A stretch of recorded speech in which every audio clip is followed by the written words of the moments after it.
man's dreams and a deadly turn. Coeur, Idaho. What started as a routine call to fight a brush fire ended in unimaginable tragedy. 2 firefighters lost their lives, another was injured, and the father shared with quiet sorrow. That dream now lies in ruins. Police believe Wess intentionally set the fire using a flint starter, then hid in a tree and ambushed the responders.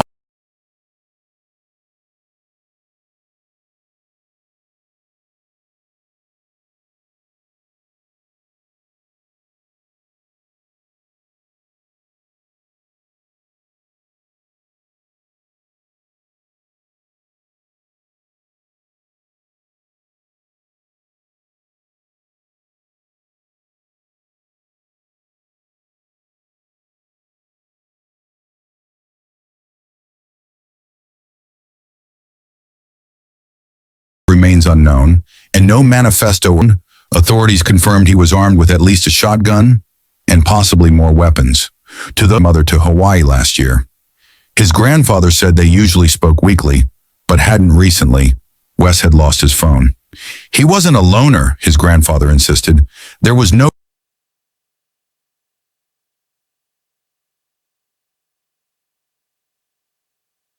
reason to believe he'd ever do something like this.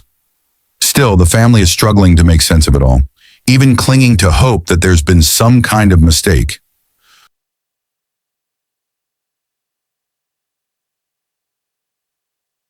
Wess's background paints a complicated picture. He lived in California, Arizona, and Idaho. During high school in Arizona, he ran track and was part of the class of 2024. But former classmates recall someone who wrestled with anger and often felt isolated. Some described him as verbally aggressive, others said he could be hilarious and fun, though only in small doses. "We laughed a lot," one classmate said, "but sometimes it was hard being around him. He had a temper." When Wess was just 10, his mother filed for divorce, describing abuse in court documents. She said her husband threatened her, shoved her, and punched holes in their walls, even claiming he once threatened to burn the house down or shoot her. A judge initially granted a protection order, which was later adjusted to allow contact between father and son. Despite these traumas, Wess's mother was made his primary guardian.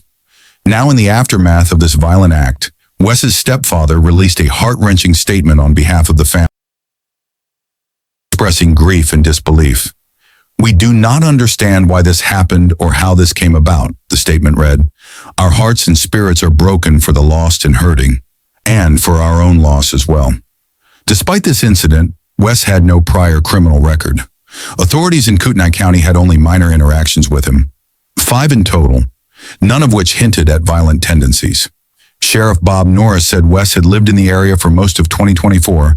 For full video, click related link below or like and subscribe this channel.